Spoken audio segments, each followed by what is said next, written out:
Ahojte priatelia, dneska som sa rozhodla urobiť pre vás taký kolektívny výklad. Možno, že niekoho z vás osloví, niekoho zaujme, možno to nacítite, že sa to týka práve vás. A sú tu 3 karty z 3 rôznych vykladacích balíčkov z anielskej terapie, Rady anielov a nebeskí majstri. A každá karta je iná, ale zároveň majú jednu spoločnú vec a to, že sa týkajú očisty, prečistenia. A začnem hneď tou prvou, ktorá je veľmi silná, lebo je na nej archaniel Michael, ktorý je mocný archaniel a vlastne v balíku s anielskou terapiou sú 2 najmocnejší archanieli, archaniel Michael a archaniel Rafael. A oni vlastne nepripadajú žiadnej cirkvi, to znamená, že môžete prijať ich pomoc, nemusíte byť vyznávačmi žiadneho konkrétneho náboženstva, pretože oni sú úplne neobmedzení hmotou ani časom a sú schopní v každom okamihu pomáhať všetkým, kto ich o pomoc požiadajú.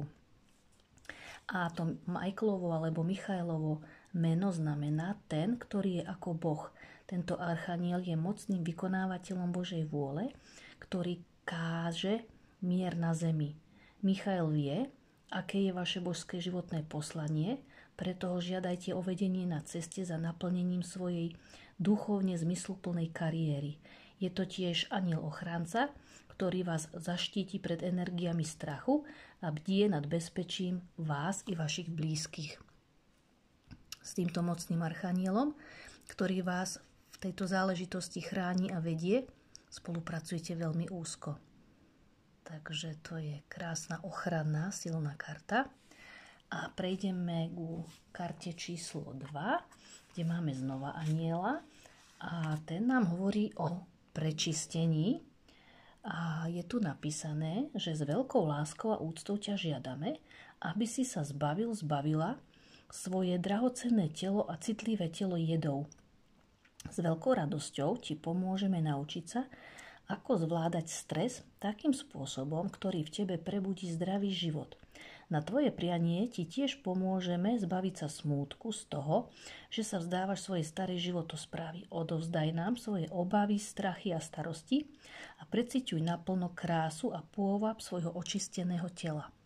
Čiže máme tu kartičku pre očistenie tela a tá nám ešte hovorí, že vlastne tí naši anieli nám tlmočia doporučenie, aby sme znížili prísun toxínov a chemických látok do svojho tela, pretože naša citlivosť na tieto látky sa zvýšila a oni sú potom prekážkou našej schopnosti počuť anielov alebo cítiť.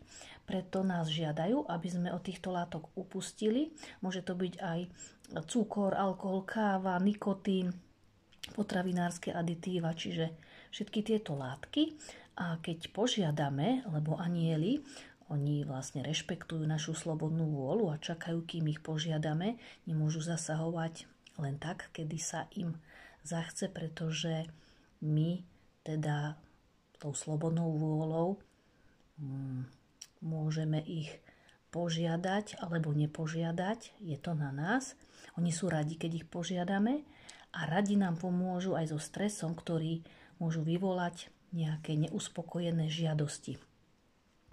A môžeme využiť k očiste tela byliny, bylinné prípravky, rôzne šťavy alebo vyhľadať pomoc nejakého odborníka na výživu. No a je tu význam tejto kartičky aj taký, že si môžeme zavolať na pomoc archaniela Michaela, čiže opäť sa vlastne smerujeme k tej istej karte. Čiže si môžeme zavolať na pomoc archaniela Michaela, požiadať ho, aby nás zbavil týchto žiadostí a chutí na tie nezdravé látky, alebo ho môžeme požiadať, aby očistil naše telo i domov od všetkých nízkych energií a používať je možné a potrebné jemné a ekologické čistiace prípravky. Tento archaniel Michael vlastne on očisťuje aj naše priestory, naše domovy od nízkych negatívnych energií, len je teda potrebné ho požiadať a on svojím ostrým, mocným mečom dokáže to proste prečistiť, vyčistiť, očistiť. No a tretia kartička je očista, je to karta biela Tara Zakryjem jej tam tie prsíčka, aby nám to tu prešlo, tento výkladík. A táto biela tara je z kariet nebeských majstrov. Sú tu rôzni nebeskí majstri. Táto je z takého východného aspektu. A biela tara hovorí, že niečo, čo súvisí s našou aktuálnou situáciou, potrebuje očistu. Máme očistiť svoje pohnutky a zámery, aby vychádzali z túžby byť užitočné a nie zo strachu či súťaživosti. Môže to znamenať očistu tela či dietu, alebo jednoducho len to, že máte upraviť svoj život tak, aby vaše konanie bolo v súlade s vašimi ozajstnými názormi. Biela tara vás podporí a napomôže tejto očiste. Postará sa o to, aby bola harmonickým procesom, ktorý prinesie požehnanie vám i ďalším ľuďom. Dodatočný význam tejto karty je, že sa máte plne sústrediť na otázku, čo môžem spraviť, namiesto čo z toho budem mať, a všetko pôjde lepšie. Opakujte si láskyplné tvrdenia o sebe a ostatných, vyhýbajte sa chemikáliám a škodlivým látkam, čiže máme to tu znova, a vyvarujte sa akéhokoľvek konania, ktoré vedie k pocitom viny alebo hanby, pretože znižujú vašu sebaúctu. Vyhnite sa situáciám, ktoré nie sú v súlade s vašimi skutočnými presvedčeniami. Čiže máme sa naozaj detoxikovať na tele, na mysli, v správaní, v konaní, proste sa očistiť vo všetkých rovinách, na všetkých úrovniach, a k tomu nám môže teda veľmi pomôcť biela tara, naši anjeli a samozrejme mocný archaniel Michael. No a kto je tá biela tara?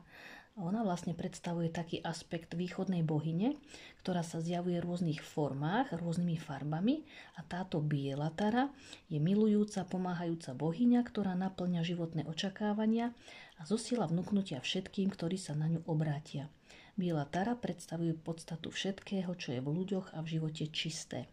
Obráťte sa na ňu, aby ste odhalili svoje rídze vnútorné ja a aby ste očistili celý svoj život. Takže tak. Pa, pa.